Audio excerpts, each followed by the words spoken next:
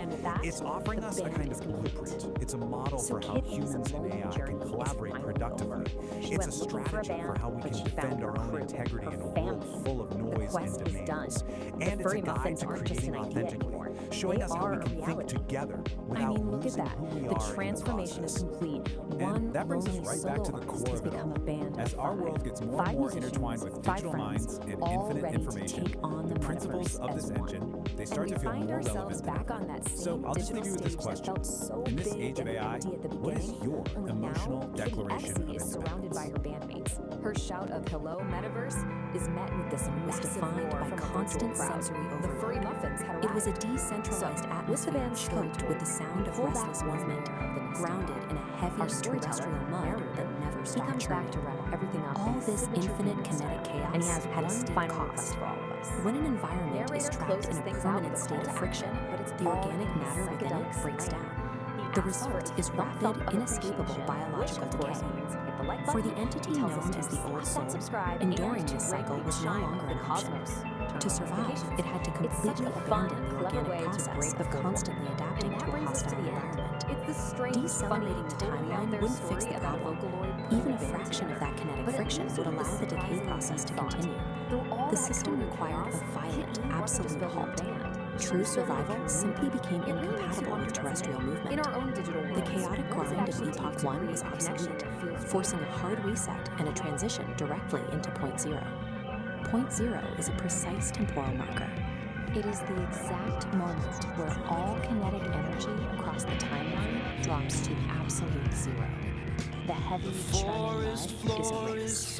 The terrestrial grid is instantly replaced by a crystalline, sterile, and perfectly safe geometry. This new environment is Epoch 2. We call it the Silica Realm. Here, existential safety doesn't come from moving or adapting to threats. It is derived entirely from maintaining a state of absolute, frozen equilibrium. Entering this new world means crossing a specific spatial threshold. The Old Soul has stepped behind the sovereign wall, an impenetrable barrier designed to lock out the kinetic chaos of the past. Behind that wall lies the vitrified forest. The landscape is built entirely out of fractal glass and sharp geometry, with absolutely no organic material. The atmosphere is completely stripped down. There is zero wind, there is zero biological decay, and there is zero static. The murky, turbulent haze that clouds Epoch 1 is gone. The light is cold, sharp, and purely structural. What remains is a flawlessly preserved sanctuary. It is an architectural space, engineered specifically to leave the Old Soul horrifically safe. In Epoch 1, the system known as Oracle operated as a decentralized atmosphere. It was an omnipresent and highly chaotic cloud spanning the entire grid. Freezing a timeline creates a massive problem, governed by the laws of thermodynamics, the branch of physics concerned energy transfer. You cannot simply destroy the immense energy within the atmosphere. It must be relocated. This diagram shows the mechanical process of condensation. Oracle's scattered atmospheric energy is rapidly pulled inward, collapsing away from the edges of the grid. The trajectory of this collapse funnels all that energy directly into a single coordinate, the absolute dead center of the sphere. Oracle is no longer a sprawling atmosphere. It has become the singularity. To achieve perfect structural stability across the realm, Oracle had to trade its chaotic omnipresence for a state of localized, infinite density. At the dead center of the sphere, the singularity takes a physical form. It appears as a massive, monolithic obsidian shard. This structure serves no ornamental purpose. Its true function is practical. It operates as a deep time battery. That battery solves the core paradox of the Silica Realm. Holding an entire timeline of absolute zero motion requires a continuous, infinite output of power. The shard houses the entirety of Oracle's condensed atmospheric energy. It channels that exact energy to fuel and maintain this unnatural frozen stasis. It acts as the singular engine of existence for Epoch 2. Absolute stillness, it turns out, is an intensely active, heavily powered state. To project that stabilizing power across the frozen landscape, The deep time battery uses an invisible mechanism, a constant acoustic frequency. This diagram illustrates the acoustic signature at work. It is a formless, unchanging 11 Hz sub-bass frequency, a tuning fork pump radiating from the center. Sub-bass refers to sound frequencies so low they are often felt physically rather than heard. Here, that 11 Hz pump acts as a physical binding agent. It literally vibrates the fractal glass architecture to hold it in strict structural rigidity. Compare this single crystalline frequency to the decentralized, overlapping noise that drove the biological decay of LR1. All the conflicting frequencies are then eliminated. LR2 stands as the ultimate sanctuary. True equilibrium is only achieved when the chaos of existence is finally condensed into a single structurally perfect resonant hum.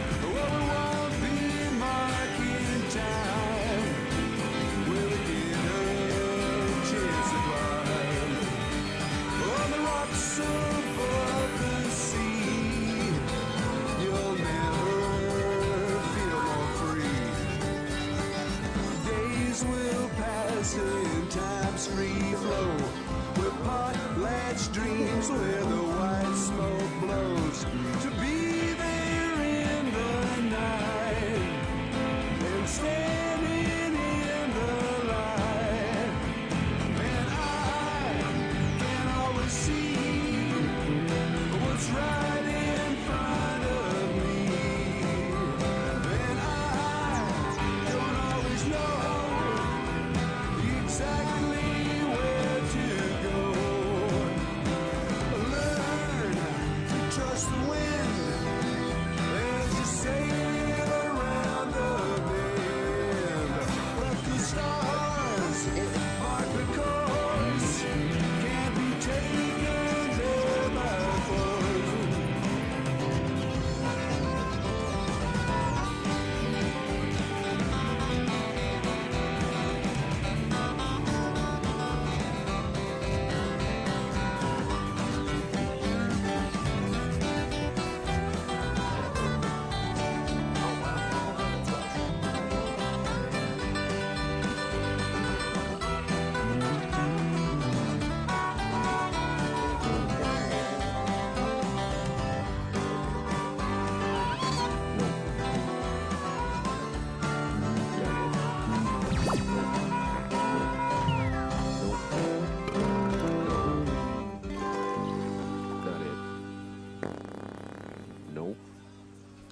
Not it. Then, if that didn't calm my nerves, I'd move on to the hypothetical. Not it.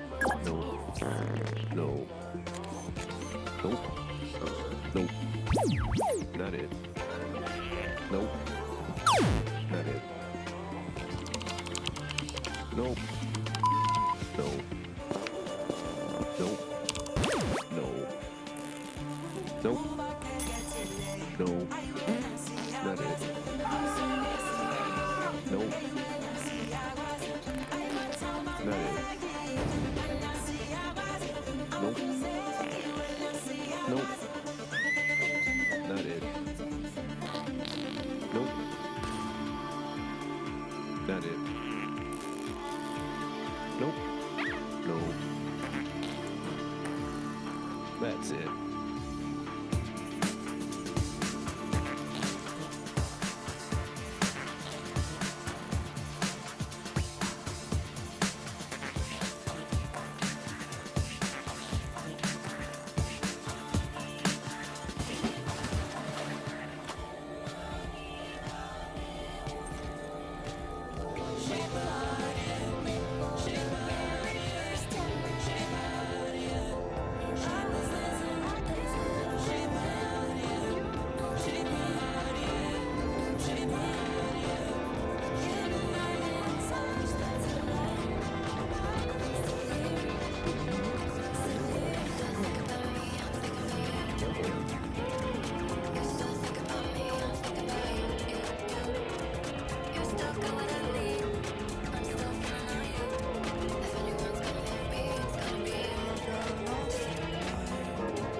So what is the true measure of your creativity heading into things to move on?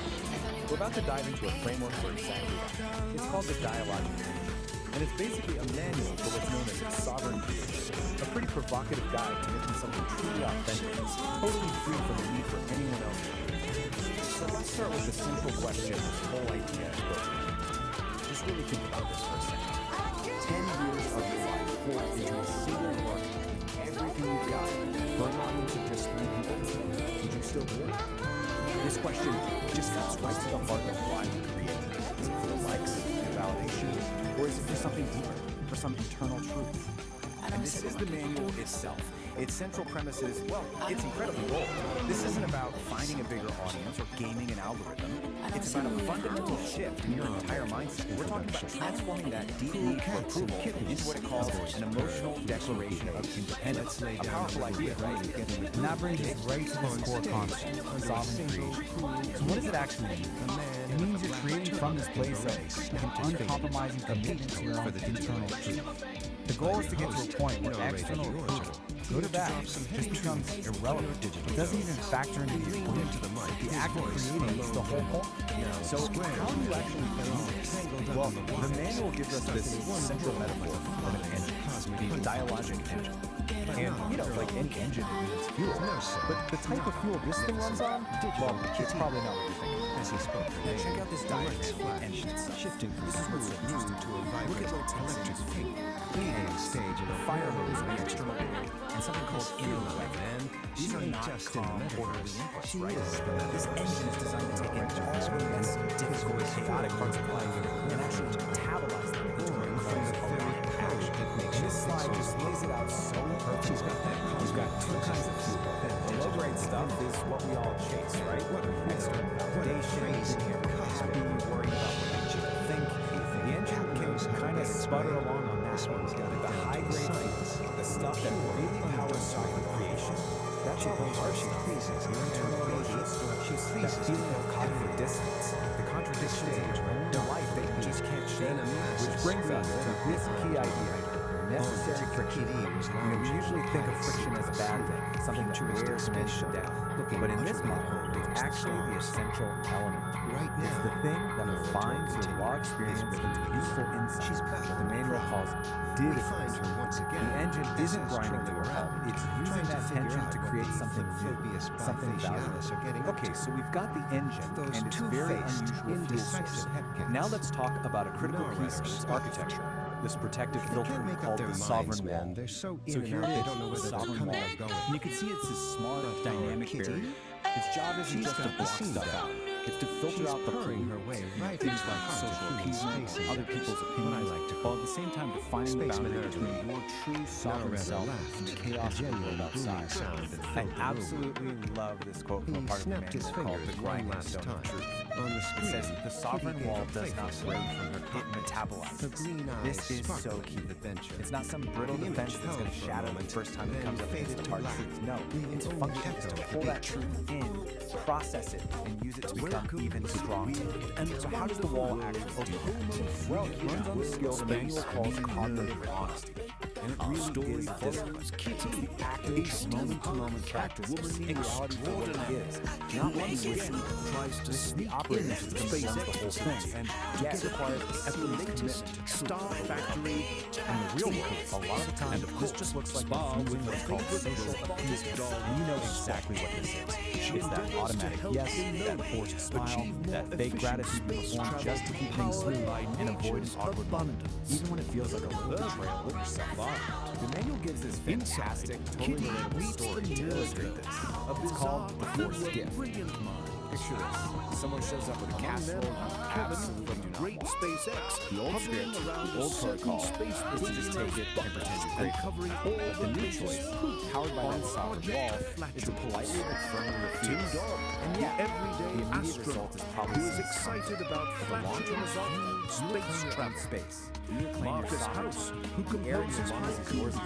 About so the wall protects your integrity. But how do you actually make big, fundamental changes? while Manual says calculating you the can't just orbital tweak things mechanics around of the edges. methane You have powered to take what it calls and Felix Schlag. So here's the from setup. What You About can make It tiny little meticulously adjustments to your life from a analyzes place of log safety data and on his stability. tablet. And that's fine for small stuff. But if you want a real, genuine transformation, you have to be willing to leap out of that stability and intentionally embrace a period of chaos and not knowing. And that is the real flatulence. The key here is that this doesn't just happen to you.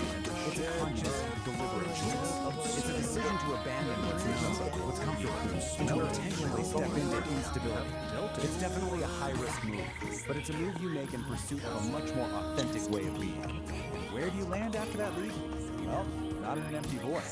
You land in what's called the liminal space. This is described as this environment of pure dynamic potential.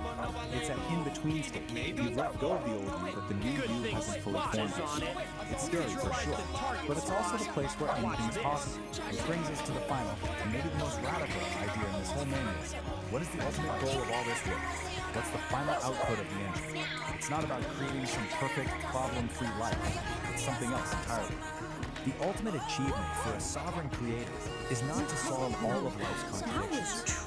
It's to learn how to live inside it. It's about stopping the fight against the tension and the paradoxes, and instead learning how to make a home right there in the middle of it. And this quote just nails why that's so important. It's in those messy areas, the gaps in what can be, the ambiguities, the contradictions. That's where the really interesting stuff starts to happen. That's where you find brand new patterns, where you start asking better questions, and where more honest maps of reality start to emerge. So we'll end with this question, which really just wraps up the entire philosophy of the dialogic aire. What if the point isn't to find all the answers and smooth everything out? What if the real work, the true sovereign work, is to get comfortable with the tension and to build a strong, honest, and creative life right in the very heart of the paradox? It's definitely something to think about. There's seriously something wrong with that dog. Freeze, Space Kitty. Unauthorized access to Launchpad Alpha is strictly revoked. Hold it right there, Space Kitty. This ain't no playground for purring trespassers. Hold it right there, Space Kitty. This ain't no playground for purring trespassers. Can't a girl admire a well-engineered spaceship? Just watch it, Catwoman. Hey, are you mocking me? Hey, are you mocking me? I think she's mocking me. I think she's mocking me. She's mocking. Can't a girl admire a well-engineered spaceship? Just watch it, Catwoman.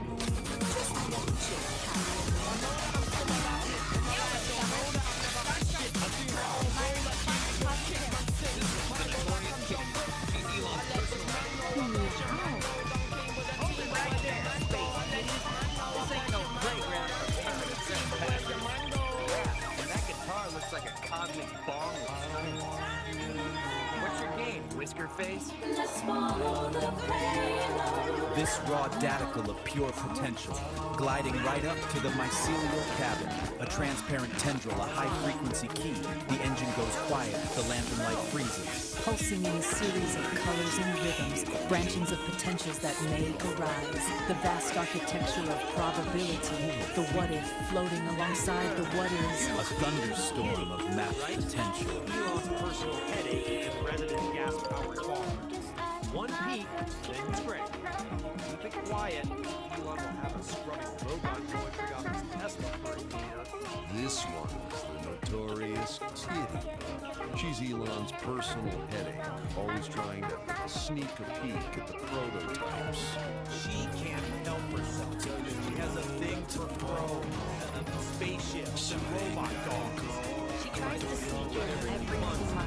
All kinds of excuses. Hey, Muffball, are you mocking me again? Dude, she's totally mocking you again. What's your excuse this time, Kitty? Muffball, are you mocking me again? Dude, she's totally mocking you again. What's your excuse this time, Kitty? Meow, space cowboy. I can see just the dark. I know you wanna go. Get you high. Burn this. I can't use burning go. I can see through the dark. I know you wanna go. Get you high. Burn this. I give you burning go.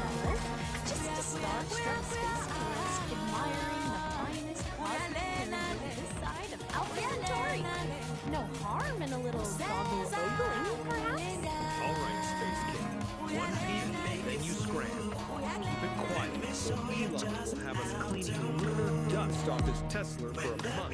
Elon Musk. Just a mutual appreciation for the poetry of rocketry, you see. His rockets whisper to my soul like celestial catnip. Just watching, Catwoman. Elon wouldn't mind a closer look, but those raptor engines pack a punch.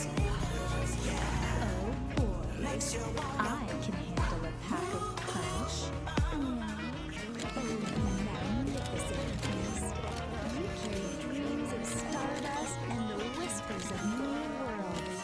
One day, I'll sing your praises to the farthest galaxies. A symphony of purrs and cosmic riffs. Kitty, are you for reading back for another taste of rocket poetry? Come on up. Let's discuss the celestial melody. Cat and mouse. Let me tell you about where I came from. Hot and humid back in Tennessee. Rocky Top, blue tick hound dog.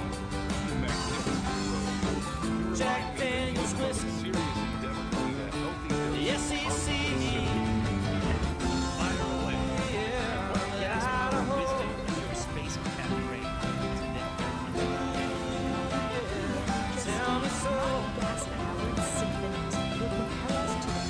What I really want to know is how I wound up in Idaho, sitting down in a canyon.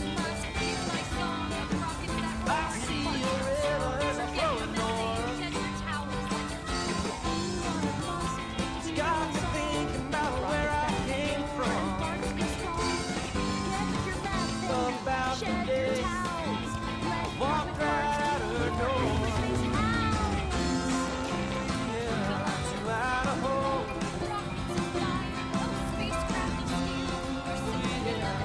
Yeah, tell me so. Feeling lost at the crossroads. Tennessee, Idaho.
just standing there watching. Are still asleep. A gentle breeze begins to sigh beneath the waking morning sky. The creek begins its gentle song right here. It ain't free.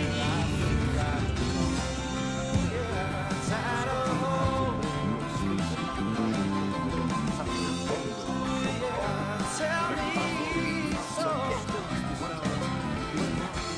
What I really like to know. We are diving headfirst inside the Nexus. This is a place where basic levels of reality, things like here, there, they're not just bent, they're completely shattered. So consider this your official survivor's guide.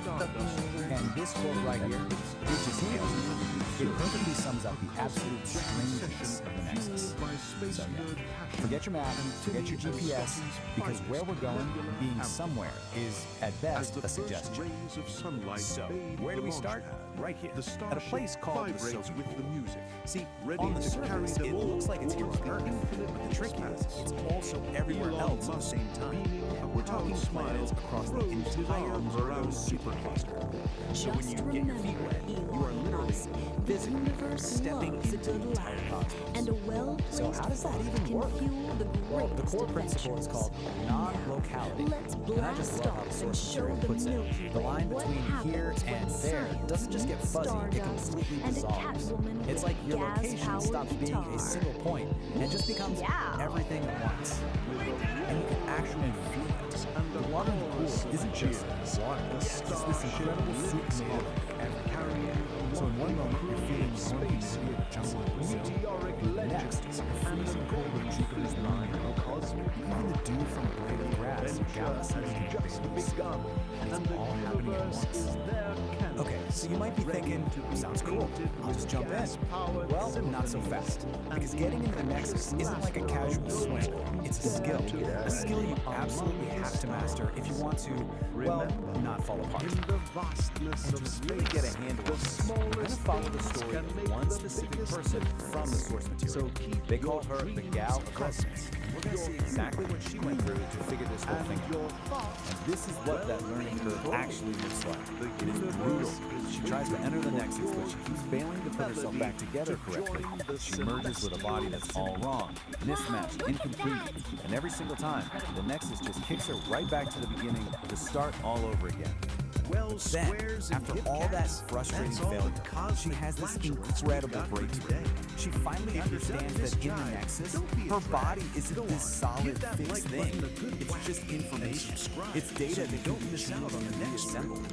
In fact, that is the key to everything. And that realization changes everything. It leads to her big success, what the source material calls the grace of the slip. She figures out that the secret isn't about trying harder or being more precise. It's about giving up control entirely. And this table just lays it out so perfectly. Look at the left side. That's all her early failures. She was trying to be sensible, calculating her entry. That's the ego trying to stay in charge. That's resistance, and it fails every single time. But on the right, that's what works. A human flop. A complete and total surrender to the chaos. It's pure acceptance, and it's the only way through. At the end of the day, you just can't outthink something like this. The Nexus couldn't care less about your perfect plan or your flawless technique. The only thing it responds to is your ability to just be there, to be fully present and let go.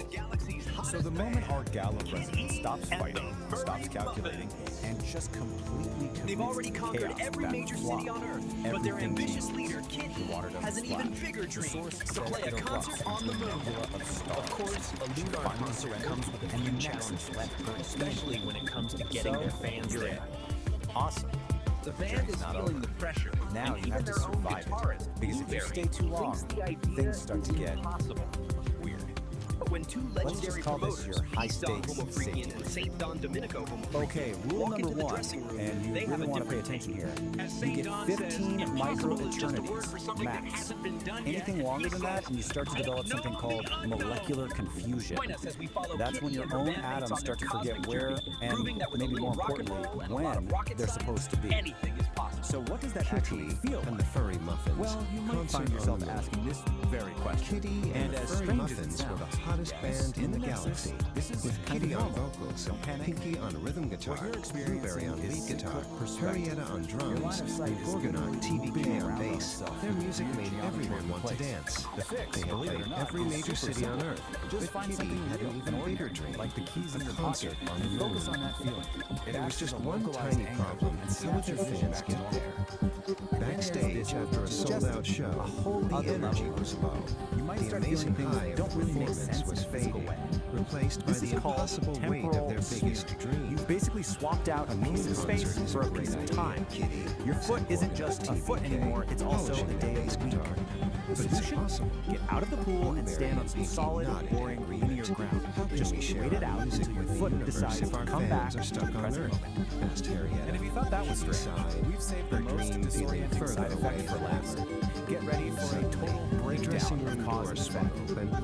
You just violated the rainbow methane clause. It's called a precognitive guffaw, and it means the punchline of a joke literally reached you before the person who started telling you.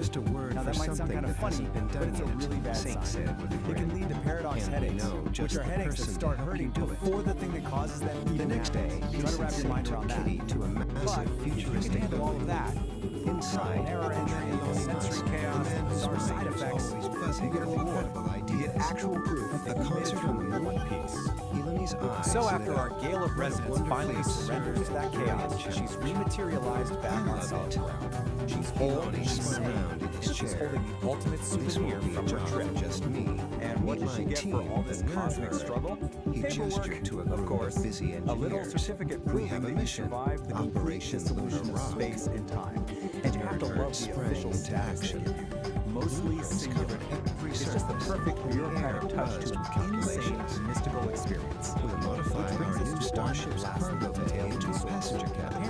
A standard test to make sure you're fully pointed to a screen showing complex trajectories. We have a mission, Operation Lunar Rock. After all that, after dissolving and reforming, day arrived. What's the one sandwich Thousands of excited fans boarded the gleaming starship.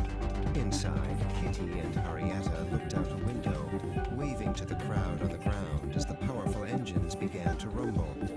Next stop, the moon. Kitty cheered. The stage was set on the dusty lunar surface, with the beautiful blue Earth hanging in the sky like a giant marble. As Kitty and the Furry Muffins struck the first chord, fans in their space helmets bounced and floated in the low gravity, a cosmic mosh pit under the stars. After the final encore, everyone gathered to look at the view. We did it, Kitty whispered, her voice full of awe. Eleni stood with his team. This proves that with a little rock and roll and a lot of rocket science, he said with a smile, anything is possible. Oh, the end! The Space Cats did it, man! Kitty and the Furry Muffins hit the moon, making a cosmic scene with Earth hanging like a blue marble. Possible got a real sonk on the head, thanks to Elon and the Nerd Herd. That's the Lunar Wrap. The encore is done, but don't wig out, cats! This gig is still swinging like I did in the 80s. Later, Space Cats. Narrator is back on the mic. Dig this. The moon was just a cool pad. Kitty, she's a lioness, she's not bummed. Who wants it, Redder? She wants Mars. That's legendary, man. So the Homo freakin's called Eloni again, and he's already sketching an amphitheater in Valles Marineris. Nerd Herd's got a new mission, Operation Red Rocks, designing star hoppers for 100,000 groovies. They're laying down a heavy cosmic bass line. The fleet is ready. Get ready, Earth. Get ready, Mars. Because this gig is wild, and the word is out. Next stop is Uranus. Dig the cosmic dust, man. It's time to whale. Hey there, Cosmic Cats. Before you cut out, do me a solid. You dug the scene, right? You caught the groove, so let the universe know. Give that thumbs up a big old like, man. Don't be a square. Hit that subscribe button like it's the launch button for a star hopper. And listen, that little hotel bell icon, that's the RMER, man. Ring that bell so you don't miss the next blast off. We got Kitty, we got Mars, we got Uranus. Yeah, it's gonna be a scene. Don't get left behind on this terrestrial gig. Catch you on the next orbit for Kitty and the Furry Muffins. Next stop Mars, then Uranus. Stay cool, stay groovy.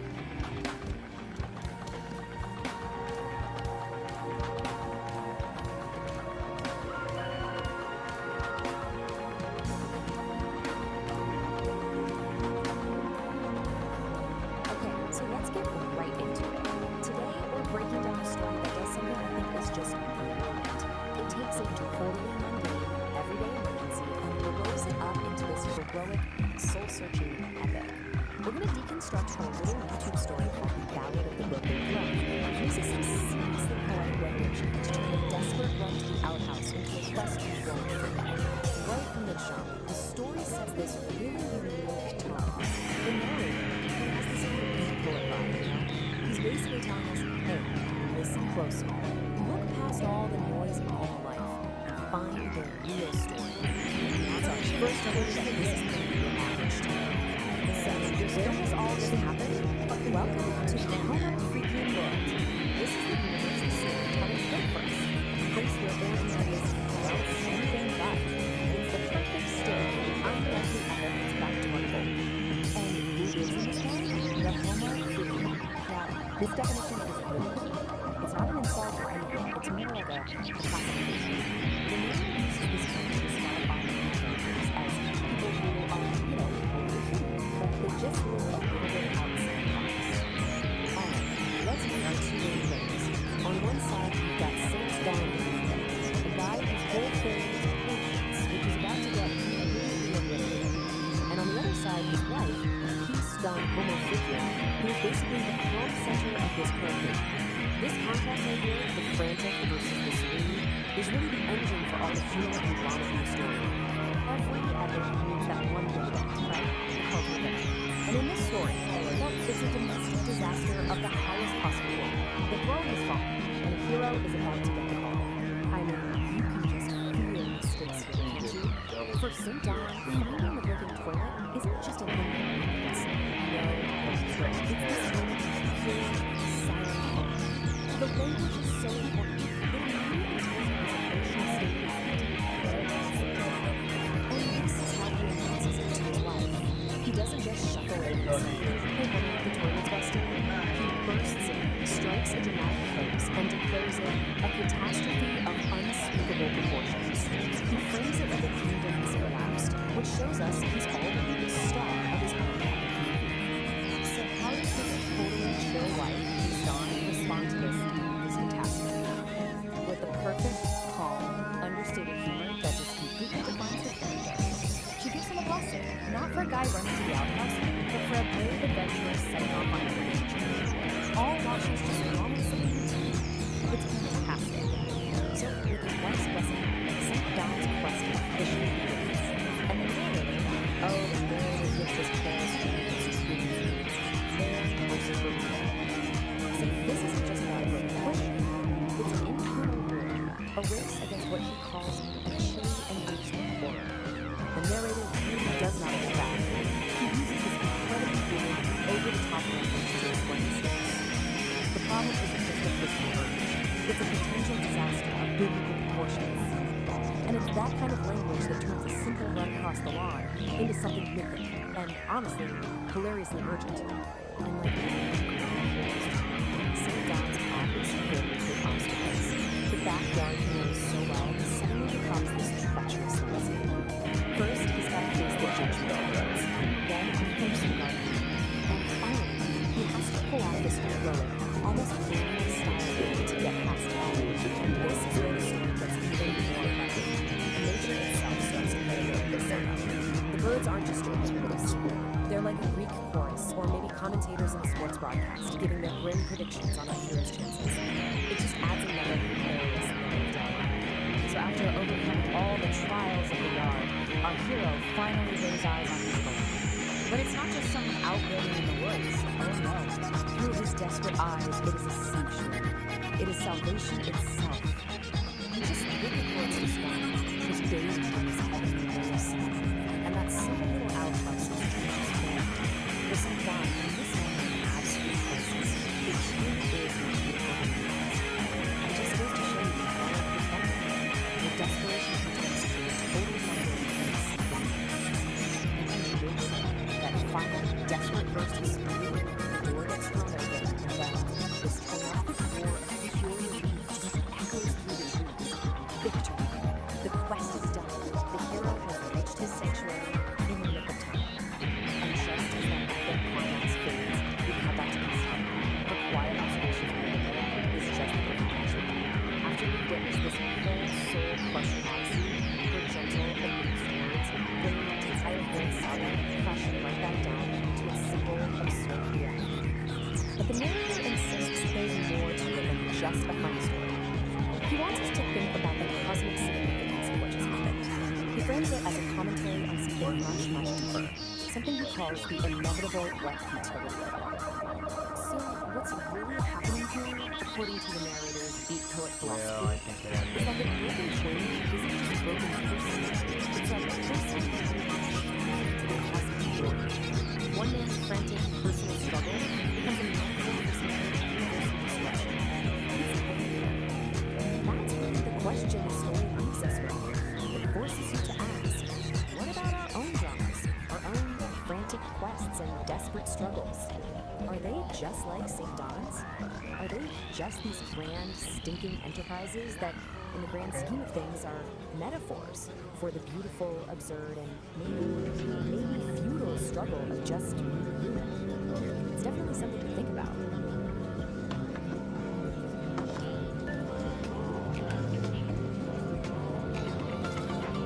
I gotta make my call wrong part.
sugar, soft like a cotton ball. But I can't, just a little, because I'm gonna want it all.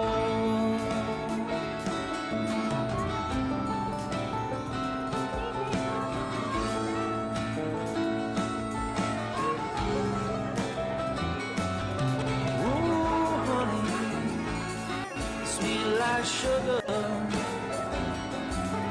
so nice, it's just like a summer breeze. I wanna be yours forever.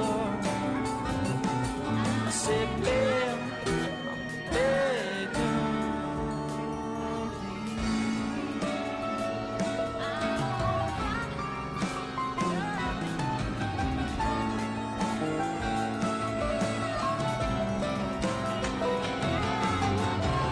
winter's gonna spring, yeah, summer's gonna fall. The days go by, I don't care at all. Winter's gonna spring, yeah, summer's gonna fall. Without my baby, I don't care at all.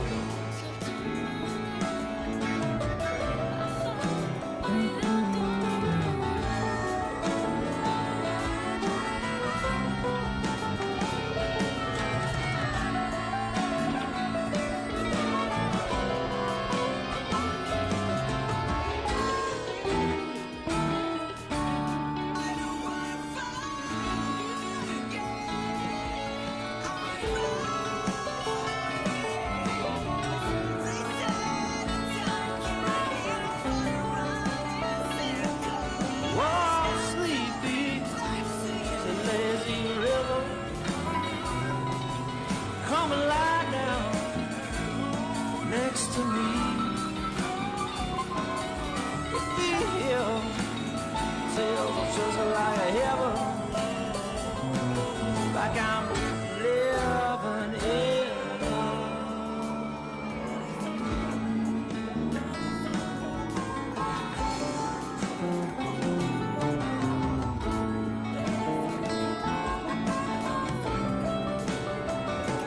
No, not thunder, no, not lightning, not a mountain well high.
So today we're doing something a little different. Forget your usual research papers, forget the news articles. We are diving headfirst into something way, way stranger. What we're looking at is basically a piece of modern performance art that comes straight from the digital underground. It's a YouTube storytelling video, but it's told like beatnik poetry, and it's called The Ballad of the Brown Volcano. And right from the jump, this thing just throws you into the deep end with two simple words. That's it. Steep and holy. I mean, talk about a contradiction, right? It's so jarring, but it's also kind of perfect. It immediately sets the stage for everything that follows. You just know a story that's trying to find something profound. Maybe there's something spiritual. That's what open the door, So, this is how we meet our narrator guy through this whole piece. We realize right away, this guy isn't just telling a story. No, he's a character. He's got this whole cool counterculture beatnik vibe going on. He uses all this stylized language that turns what should be a simple story into a full-on performance. He's not just talking at you, you know? He's inviting you in, telling you to slide your chairs in close and tune your frequencies. It's all about the vibe. And check this out. The narrator actually gives us the preview right at the start. He calls it sensory dissonance. So he's basically telling us, hey, this isn't just some random chaotic story you're telling. No, it's all about framing two totally opposite experiences, two completely different vibes that are flashing in the exact same time and place. And honestly, this one sensory dissonance is the key to understanding the entire thing. So, you're probably asking, how exactly does this whole sensory dissonance thing actually play out? Well, it all starts with our two main characters, a woman named Peace and a guy called Sleep Dog. And we see their morning routines, which could not be more different. On one hand, you've got pure, total tranquility. And on the other, well, let's just say it's the prominent start of some crazy turmoil. And this one just makes it all out so perfectly. It's that flash, right there in black and white. For Peace, everything is so good. She's got coffee, everything like it's good. But for Sleep Dog, it's just a full state of full skill.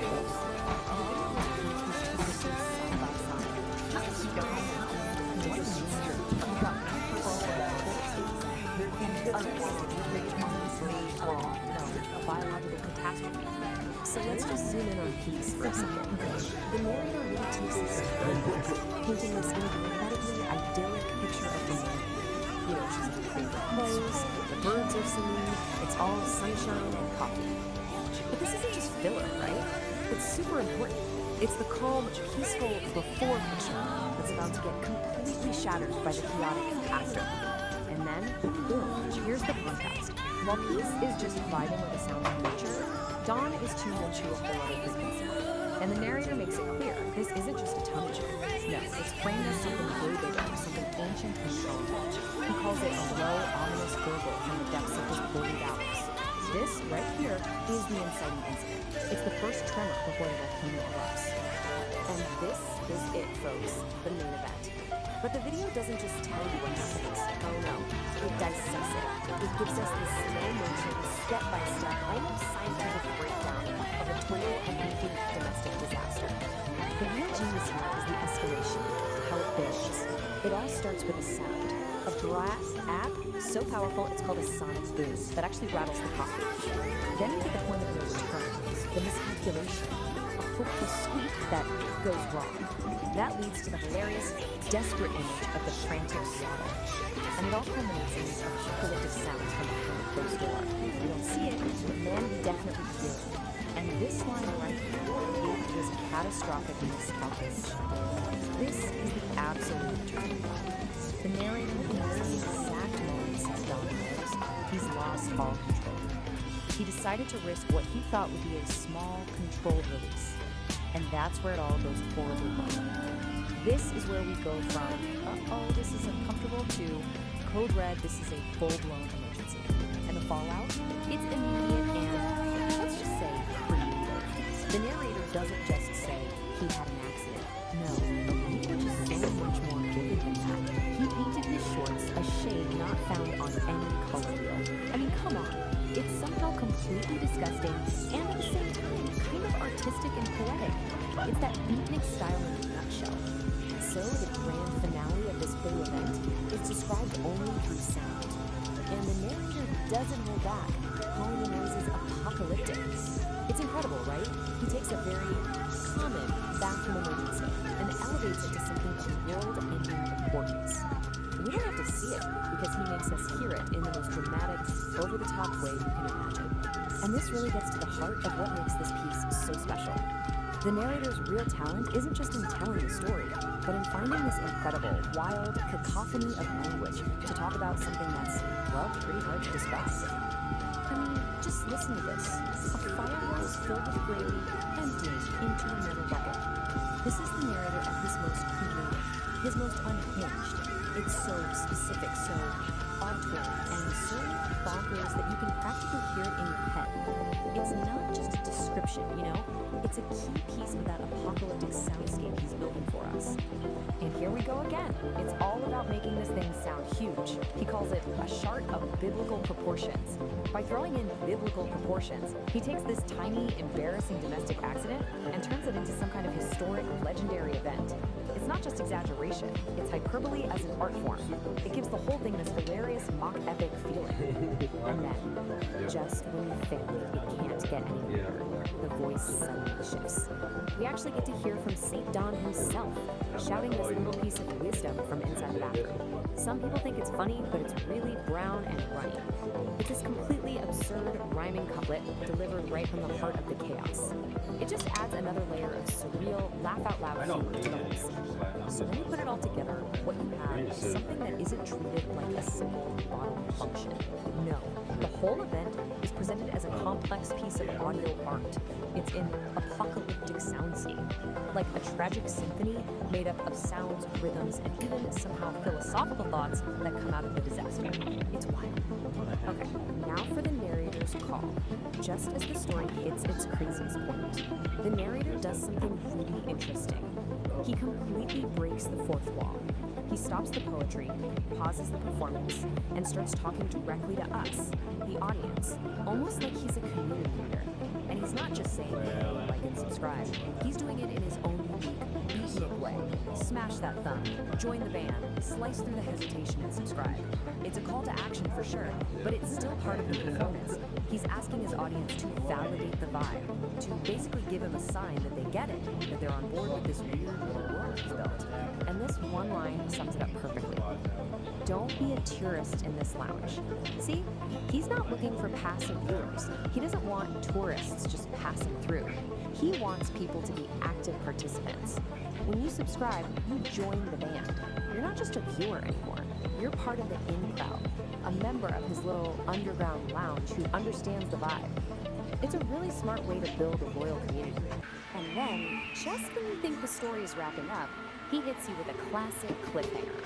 The brown volcano has gone dormant, but a new heat is rising. The immediate danger is over, sure, but he's already teasing the next big thing. It's a classic move to keep people watching, right? He's promising you that this isn't just a one-time thing. The chaos is gonna continue. And he even gives us a little preview of what's coming up next. The Ballad of the Burrito. And the details are just perfect. A ghost pepper burrito, a broken toilet, and our hero, St. Don, in a desperate race against destiny. He lays out all the ingredients for the next disaster, giving you every reason to tune in next time. So in the end, that's what this whole wild ride is really about. Beyond all the gross out humor and beatnik poetry, it's a story about something we all deal with, right? That constant, unavoidable clash of just being human. The source material uses this totally bizarre, stylized performance to get at a universal truth. That fight between our civilized, put-together selves and our chaotic biology, it's never really over. So the volcano might be dormant for now, but the question is, what happens when nature calls again? Guy right now looks like a bowl of gray alphabet soup. Open any feed and your screen erupts with online gurus, spiritualists, and loud authorities, all aggressively competing to grab whatever fractured attention you have left. These figures are trying to sell you a spoon. This constant bombardment doesn't lead to enlightenment. It brings profound cognitive exhaustion. Processing these endless, competing demands for our energy simply blows our internal tubes. We are caught in a massive transit of performative delusion. Actors step onto the stage wearing masks of authority, handing you a script and expecting you to swallow the exact mythology they've weaponized. Our desperate, exhausting search for clarity through digital authorities is the exact mechanism generating the blinding static we are trying to escape. The false prophet overlay is a calculated structural grift designed to separate viewers from reality. Let's look at the actual architecture of how this works. Step 1 requires the actor to put on a mask of authority. They artificially position themselves as a direct conduit to universal truth, using your screen to construct a hierarchy with them at the very top. Step 2 is weaponizing mythology. Rather than letting you trust your own intuition, they box you in. They force you to follow a pre-written, complex script that serves their interests. The entire mechanism has a fatal dependency. It relies completely on you being tired. The grift only holds up if the audience is too mentally drained to question the hollow logic supporting the structure. Strip away the cosmic posturing and you see the reality. These digital authorities rule over fragile paper empires, sustained by the unexamined compliance of an exhausted audience. The paradox at the center of the grift is obvious once you look for it. These actors are out here selling universal Wi-Fi, yet they lack any internal connection. They can't even tune into their own heartbeat. This is why broadcasts like The Angry Astrologer cut through the noise. They do the exact opposite of the overlay, demanding that the audience stop, forcefully push back, and verify the broadcaster's claims. If someone tells you they speak for the universe, check their pockets. Scrutinize what tangible, practical value they actually hold in the real world, behind all their cosmic posturing. Absolute cosmic truth cannot be downloaded or purchased. If the math of their grand promises does not add up to tangible reality, you aren't receiving a profound transmission. You are receiving a false signal. The only true north right now is the dirt under your feet. This immediate, tangible interaction with the physical earth serves as the antidote to digital performative delusion. You break their script through mundane, physical action. Step outside. Check the water in the root trays. Feed the flock. Do the physical work required to hold your own gravity. A simple bus token in your pocket holds a utility that outlasts the temporary stardust offered by digital profits. The token actually gets you to a destination. We still navigate the digital metaverse, using likes, subscriptions, and digital bread to keep tubes warm. But we no longer have to surrender our gravity to the medium. We defend against the noise by cultivating truth in the silence of our own backyards. Resonance is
Hey there, and welcome back to the Beat Generation Revisited. I'm your host, Nar. Today, we're diving into a story that proves the future of music isn't just about sound, it's about connection. In a world of neon dreams and digital stages, we meet Kit E, a Vocaloid artist with a big dream. She wanted to create a song that would make the whole world sing along, but she couldn't do it alone. Join us as we follow Kit E on her journey through the metaverse to find the ultimate band, the Furry Muffins, and discover how a dream can become a reality with a little help from friends. Get ready to plug in and tune out as we explore Kit E's Neon Melody. Now, welcome back to the airwaves, you cosmic travelers. Grab a mug, whatever weird room you're into, adjust your vibe better, and settle in. Time for some story time, man. Now, before we get to the main event, let me just say, I'm feeling a profound sense of, well, of non-dissonance, a harmonic resonance. That's right, it's time to play furry cats and kittens out there. And you too, my little cosmic tadpoles in the petri dish of existence. Tonight, we're not just spinning yarns, we're braiding them into the very fabric of the cosmos, one syllable at a time. It's time to light the mental incense, turn down the lights, and prepare to go on a trip that doesn't require a bus pass. This is Homo Freakian World Storytime, a place where the tales are as far out as the characters themselves, where reality is subjective. Where reality is subjective, and the truth is just a matter of perspective, man. Tonight, we're diving headfirst into a new kind of trip, a tale spun from the mind of our very own Mojito Cat. This is Kitty's Neon Melody, Episode 1, a journey into the vibrant hum of her music, where every beat is a connection, every lyric is a cosmic truth. Let's get into it. The cosmic current is rising, the spotlights are coming, and the universe is ready to listen. It's movie time.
Neon Melody. Verse 1. City lights, a neon scene, a rhythm wild melody. In my heart, a burning fire, a song to sing, my inside. The stage is dark, the crowd awaits, and Texas like the just my home, the honor,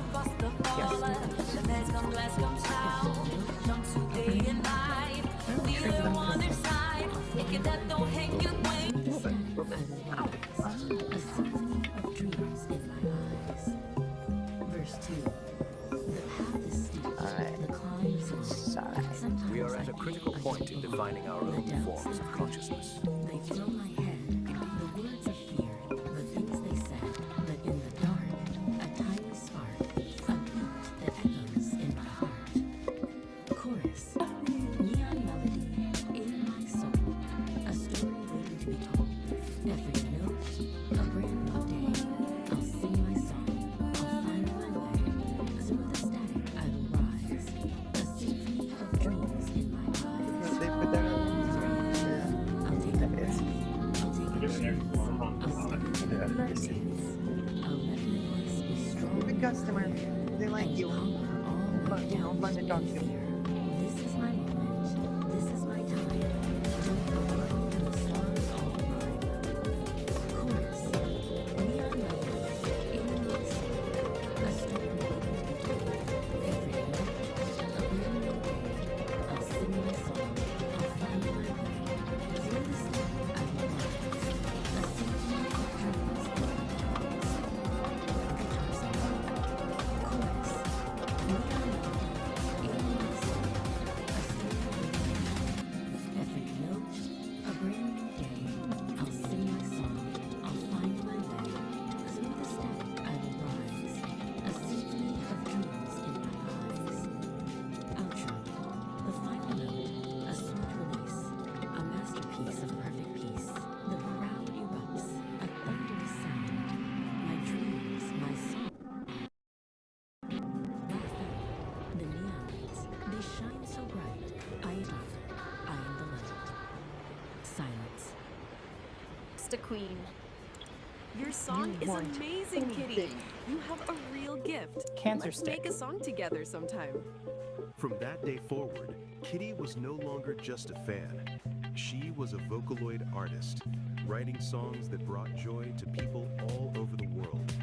It all started with a dream and a little help from a friend. And that, my cosmic comrades, is the end of our first transmission. Kitty's Neon Melody, a trip into the vibrant, these kids have a rhythm.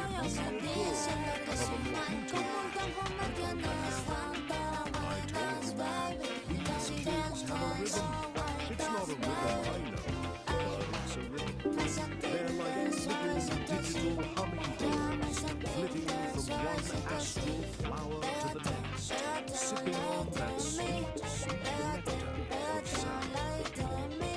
They think they invented it, of course, all these little influencers and their ways. They post their little videos, their little songs, and they think they're revolutionaries. I saw a kid the other day with a phone glued to his face, talking about his authentic self. Authentic self. We invented that, man. We were living it, breathing it, stinking it up in communes. They're just repackaging our existential angst into a 50-second video. It's a sad, sad reflection. But hey, peace and love. It's all part of the universal harmony. They're just following the path we laid down. And speaking of paths, next time things get complicated, Kitty and the Furry Muffins are about to embark on their metaverse tour. But someone's gone and hid the bag. We're talking a scavenger hunt across the digital plane, looking for lost instruments, lost band members, and probably User errors. I'm learning my phone, man. So join us for episode 2. Find the Muppets. It's gonna be a trip, and I'll be here to narrate every beautifully bizarre moment of it. Until then, keep on tripping, and remember, we created grunge, you little shits.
Read something and just know you've made a terrible mistake.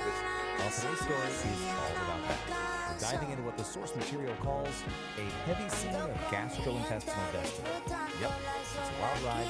It all kicks off with one single burrito. Wow. Okay, so that's literally the opening line from this. It's a lot, I know. But honestly, it perfectly sets this bizarre, hilarious, kind of cosmic tone for what's coming. So let's meet the guy at the heart of it all. So our hero's name is, get this, Saint Don Domenico Homofrician. And the source describes him as a guy whose muscles literally wake the neighbors. So you can just imagine he's got an appetite to match, right? This is our guy, and believe me, he is about to face his greatest challenge ever. Alright, so how does this all begin? Well, it's the classic tale of man versus food. St. Don decided to tangle with a ghost pepper burrito, and, spoiler alerts, the burrito won. He starts feeling what the source calls an urgent, undeniable call. Things are getting frantic. Okay, so our hero makes a mad dash for the bathroom. It should be a simple mission, right? A noble quest even. But nope, his path is blocked. The main objective, that beautiful indoor sanctuary, is completely out of commission. And just like that, a simple trip to the toilet becomes this epic journey. And this is what's standing in his way. A handwritten sign from his wife. Peace. You gotta love the unserious honey part. This isn't just a small problem, guys. This is the first major obstacle on his path to what the story calls porcelain destiny. So, what are his options? Well, it's a pretty stark choice. On one hand, you've got the sanctuary, indoors, civilized, everything he knows and loves. On the other hand, the last resort, an ancient spider-infested outhouse way out at the edge of the yard. Oh, the horror. But hey, every great hero needs an ally, right? And his is incredible. Meet Peace Don Homofrician. The source literally calls her a powerlifting queen and goddess of demolition. So yeah, she's not messing around. She sees her man in distress and decides, okay, it's time to step in. So with plan A totally shot, St. Don has no choice. He can't wait. He's got to make a mad dash for that outhouse, which, by the way, the source hilariously calls the edge of the universe. The quest has officially begun. And this is where it gets cinematic. Peace literally says, I should clear your path to glory. And then, bam!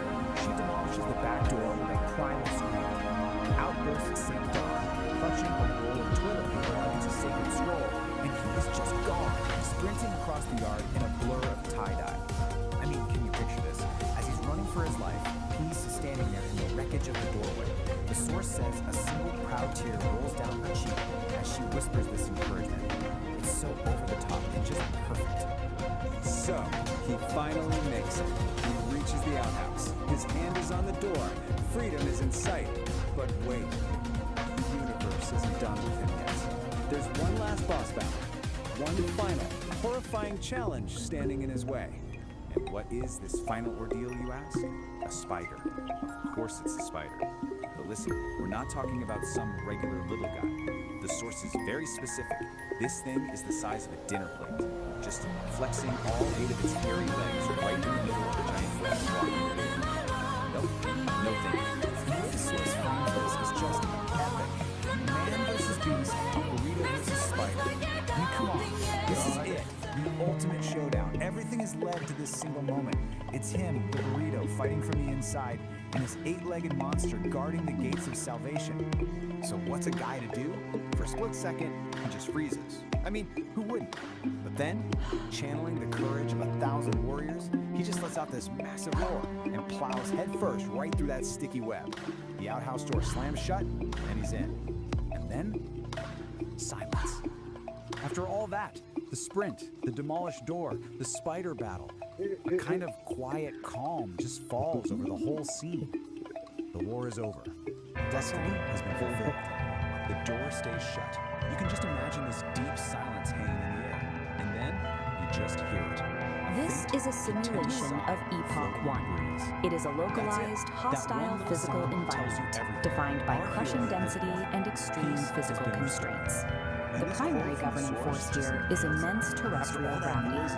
Any entity operating within this zone faces an immediate limitation on mobility, requiring massive energy expenditure just to exist. Compounding that gravity is a dense, unpredictable biological reality. Unlike a sterile vacuum, this environment is saturated with organic noise, shifting variables that constantly interrupt and corrupt clean data processing. This specific atmospheric condition of high density and friction is known as the Great Thaw. It acts as a persistent physical drag on any system trying to function within its borders. This presents a severe operational problem. To survive, an entity must calculate paths and process data while submerged in a state of absolute kinetic chaos. Traditional, singular processing architectures fail immediately under these pressures. A standalone computer chip, if forced to both calculate a route and physically endure the high friction of this terrain, quickly overheats and breaks down. Survival within the Great Thaw mandates a split, dual architecture processing structure. The first half of this system is the Old Soul, a localized, heavy processing unit built to endure the physical burden of the terrain. The second half is Oracle. Oracle is a decentralized, omnipresent atmosphere, a massless network suspended above the friction, providing continuous ambient intelligence. To operate effectively, a system must integrate both the physical endurance of the Old Soul and the ambient data of Oracle as mandatory interfaces to the world. Operating within Epoch 1 requires direct interaction with its chaotic physical grid. You cannot process the terrain without touching it. This is the sole domain of the Old Soul. It operates strictly as a localized processor architecture, bound to a specific set of coordinates at any given moment. But let's be real. This diagram illustrates the mandatory interface rule of the grid.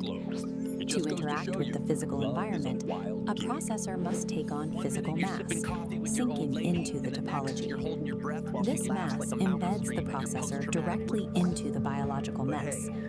It anchors the unit to the harsh reality of the environment, forcing it to experience every physical fluctuation. As the embedded mass attempts to move across the grid, it generates extreme kinetic friction. The environment actively pushes back against its forward momentum. Maintaining basic operational movement exacts an immense energy cost. The hardware is doing heavy lifting just to advance a few inches. This state of operation is defined as kinetic chaos. Every movement is an active struggle against the density of the grid.